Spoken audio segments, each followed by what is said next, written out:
Lesson from Luke's Gospel.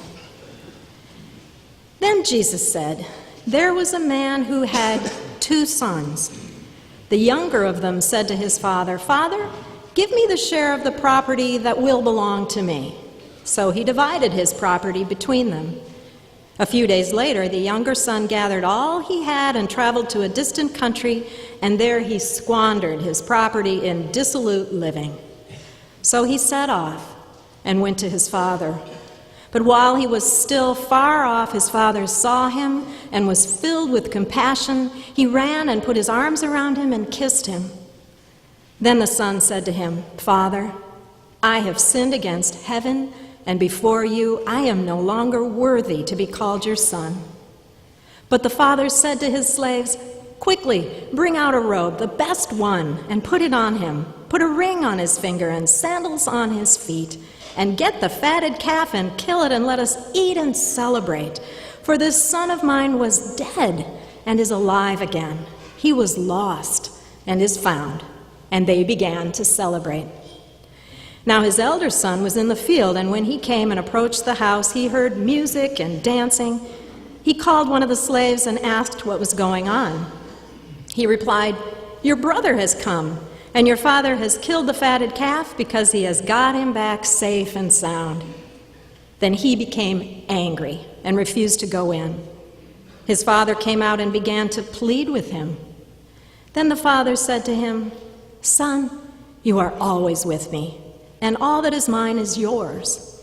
But we had to celebrate and rejoice because this brother of yours was dead and has come to life. He was lost and has been found.'" Hear what the Spirit is saying to the church. Thanks be to God. I have 4 questions to ask you this morning. Here's the first. What is your belief about God? Now, I'm not asking about what you tell others you believe about God at a dinner party or over coffee, or in a Bible study. I mean, what do you truly believe about God deep down in the confines of that place where only you go? That place no one will ever know about but you, ever. In that place, what do you believe about God? Well, as for me, the actions of the father in this prodigal son story from Luke's Gospel, Casey read a moment ago, describes my belief about God in a nutshell. That hasn't always been so, but it is now. And others must agree, because there's been more ink spilled on this parable of Jesus than any other of the 38 recorded parables of Jesus we have in the canon. Which raises then the second question. So why is that? Why is this parable so popular? I suspect one reason we're drawn to the story is because it's so familiar to us, which is not always good, Barbara Brown Taylor says, because the problem with a really good parable like this one is that it can become so familiar that it can also become limp from too much handling. Like the velveteen rabbit. It can lose its eyes, its whiskers, and a whole lot of its stuffing until it conforms to whoever picks it up, losing almost all of its inside truth as we fling it over our shoulder and carry it around as our own personal little story.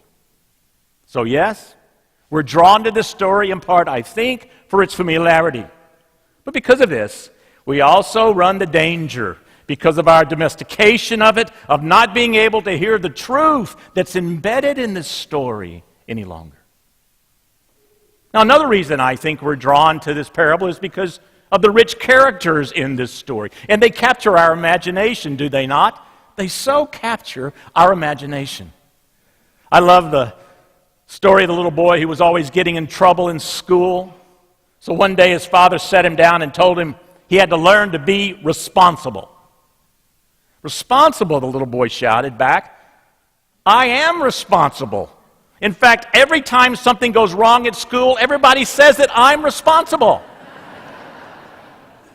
Yes, I think we're intrigued by this younger son's problems with responsibility, are we not? For just as Mark Twain said of Huck Finn, this prodigal son too seems to have all the vices except the unforgivable ones, and none of the virtues except the essential ones. And this older brother, wow, he intrigues us as well, doesn't he? Dutiful, obedient, compliant, devoted. He meets all the criteria for a stellar son except for his jealous, unforgiving judgmentalism. So we have this undisciplined son and we have a judgmental son. We love this cast. It's another reason we're drawn to this story, I think. But do you know what I believe to be the biggest reason we're so drawn to this parable? It's not just its familiarity. It's not just that we love the characters. No. I believe we're mostly drawn to this story because we all know that the father figure in this parable represents God. And we hope, beyond hope, that this characterization of God is true. We hope that no matter where we go, or what we do, or the choices we have made, that like the father in this story, God still comes running after us, running to find us and to love us and to welcome us home. That's why we love it. That's why we love it. I told you a few moments ago that I did not always believe God was like the father in this story, always seeking to love me and to bring me home.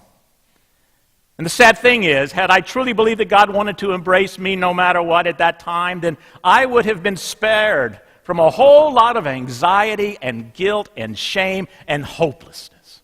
I just believed it. In fact, it was during this struggling season of my life that I wrote the benediction I say each and every week here at the end of our service, a portion of which says that God loves you just the way that you are.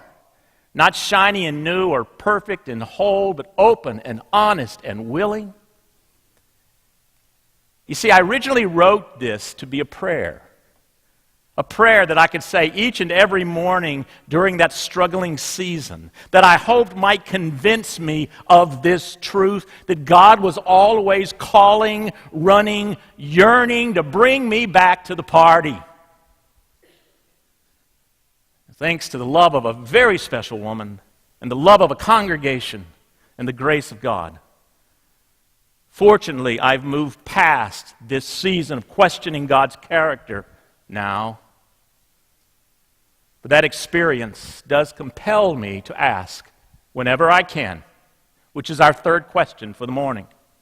So why is it we have to struggle with this truth? Why can't we believe God loves us the way we are? Not shiny and new and perfect and whole. It doesn't mean God doesn't desire that we change, but God's love for us is non-negotiable. Why can't we move from hoping this kind of magnificent grace of God is true to believing deep down in our bones that it is? Well, I have two suspicions here. First, I think a lot of us grew up in a faith tradition where this loving, grace-filled view of God was not taught, right? Instead, like my upbringing, we were introduced to a God who we believe kept score, tallied demerits, took names, and wrote down all our deficiencies on our permanent record. You remember the permanent record? I don't know about you, but this idea of a permanent record scared me to death in my youth and my teens. In fact, in elementary school, my teachers used to control my youthful energy, of which I had a lot, I might add, by saying, "Bobby Baggott, if you don't stop that, I'm going to put that on your permanent record." I bet I heard that 1,000 times. So you know what I did? This is a true story. You know what I did? When I turned 21 years of age, was graduated from college, I called the Coweta County School Board Records Department in Noonan, Georgia. True story, folks. I spoke with Mrs. Maxine Bass, who had been in my father's church. And I asked Miss Maxine if she could mail me a copy of my permanent record. And you know what she said? She said not only didn't they have one, but they never did.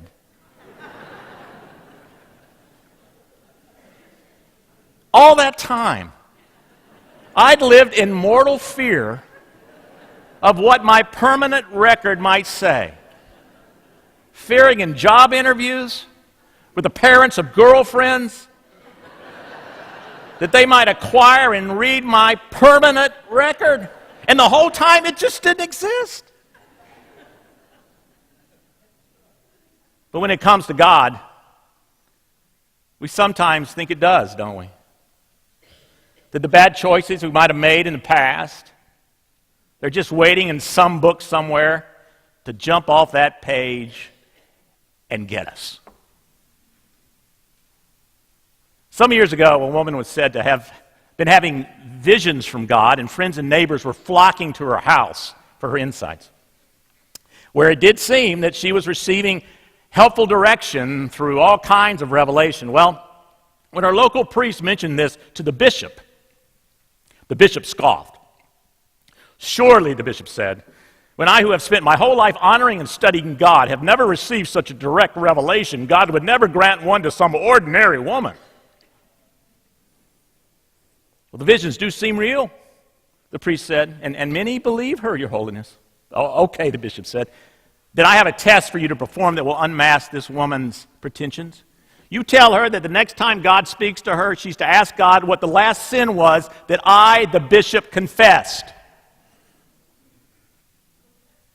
Well, the local priest dutifully brought the bishop's request back to the woman, and she said she understood and would do what the bishop had asked of her. Well, time passed. And finally, word was brought to the bishop that the woman had indeed spoken to God, and again that God had answered. So the bishop got in the bishop mobile, and he hurried to the woman's home, looking forward to ending once and for all this blasphemous farce. Entering her house and being seated, the bishop said to the woman, "So did you do as I directed? Did you ask God to tell you the last sin I confessed?" "Yes, Your Holiness," the woman said. "And I suppose he answered you," said the bishop. "Yes, God did," said the woman. "So what did God say?" the bishop asked sarcastically. The woman replied, "Well, Your Holiness, when I asked God to tell me your last sin, God said, 'Tell the bishop, I don't remember.'"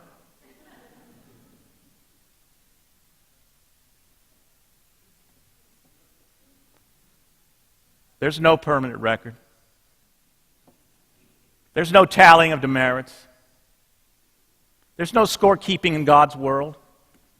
It just doesn't exist. Because God's grace is just too vast to engage in some trivial scorekeeping.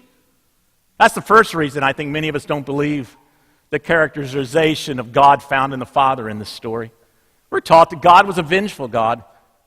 And the characterization of the loving and forgiving Father in this story, it's just too difficult to comprehend.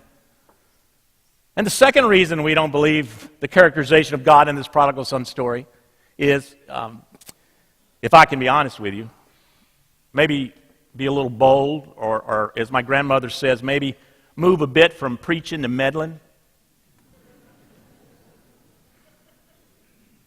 You see, if we truly believed it, believed that God loved us no matter what, believed that grace was everywhere, truly believed that God is always welcoming us into God's arms no matter what, if we truly believe this, then we'd have to live life differently, you see. Because you can't help but share that kind of grace with other people. Because once you feel loved, you have to love others. You can't hate, you can't judge, you can't condemn. As you find, like the father in this story, that you love the irresponsible prodigal sons of the world just as much as you love the self-important elder sons and daughters of the world. Yes, I think we're leery of it because our limited vision of justice tells us it's just too good to be true. And besides, it's just not fair. This prodigal son squandered everything. The dutiful son was a model of propriety, stayed home, behaved himself, and they're both invited to the party? I mean, how fair is that? But you see, that's the point of the story. Jesus is telling us that our views of justice in God's world are just too limited.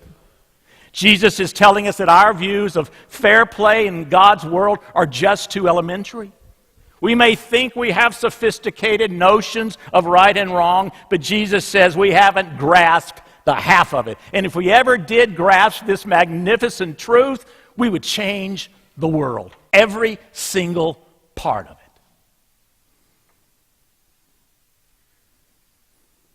Let me tell you a story to close. Maya Angelou, the wonderful poet, is an active member of Glide Memorial United Methodist Church in San Francisco. Angelou wrote that years ago when she first came to San Francisco as a young woman, she became sophisticated. She said that was what you were supposed to do when you came to San Francisco. You were supposed to become sophisticated. And so for that reason, she said she became agnostic, because she thought the two went together. She said that it wasn't that she stopped believing in God, just that God no longer frequented the neighborhoods that she frequented and was no longer necessary for her because she was sophisticated. Well, she was taking voice lessons at the time, and her teacher gave her a voice exercise where she asked her to read out of a religious pamphlet. And the reading ended with these words, "God loves me." Well, Angelou said she finished the reading and she put the pamphlet down. The teacher said, "I want you to read that last sentence one more time." Well, she picked it up, she read it again. This time, somewhat sarcastically, she put it down. The teacher said, "Read it again." And she read it again. Then Angelou describes what happens next. After about the 7th repetition, she writes, I began to sense there might be some truth in this statement, that there was a possibility that God really loves me, Maya Angelou. And I suddenly began to cry at the grandness of it all, because I knew if God loved me, I could do wonderful things. I could do great things. I could learn anything. I could achieve anything. For what could stand against me with God? Since one person, any person with God forms a majority. End quote. So I leave you with my 4th and final question. Do you think you can come to the same realization that Maya Angelou did? That turning your heart and life back to God grants you an empowerment beyond description, allowing you to face what you must, do all you can, and strive for all you seek. Doing all of that because with God, it is a majority. Anyone with God can do anything. And to do it, all we have to do is act like the younger son in the story. All we have to do is come home. That's it. Come home to God's peace. Come home to God's love. Come home to God's joy.